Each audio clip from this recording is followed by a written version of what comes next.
ជំរាបសួរបងប្អូនថ្ងៃនេះខ្ញុំធ្វើលំហាត់មា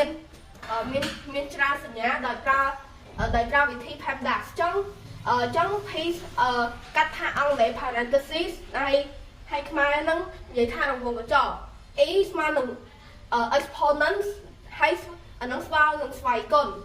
n ស្មើនឹង multiplication គឺខ្មែរហៅថាគុណ d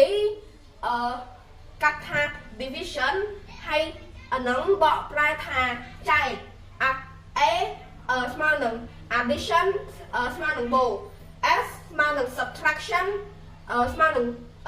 ដកចឹងឥឡូវយើងត្រូវធ្វើនៅក្នុងរង្វង់កញ្ចក់មុន3គុណនឹង2ស្មើនឹង6សរសេរលេខ6ទាំងអស់នោះទុកនៅដដែលឥឡូវយើងត្រូវធ្វើស្វ័យគុណ2គុណនឹង2ស្មើនឹង4 4គុណនឹង2ស្មើនឹង8 8គុណនឹង2ស្មើនឹង16ចឹង6បូក4គុណនឹង16ដក6ហើយយើងត្រូវធ្វើគុណ6ហើយបូកទុកនៅដដែល16គុណនឹង4ស្មើនឹង64សរសេរលេខ64ដក6ហើយឥឡូវយើងអត់មានចែកទេចឹងយើងត្រូវធ្វើបូក6បូក64ស្មើនឹង70សរសេរលេខ70ដក6ហើយស្មើនឹង64ជំរាបលាពុកម៉ែបងប្អូន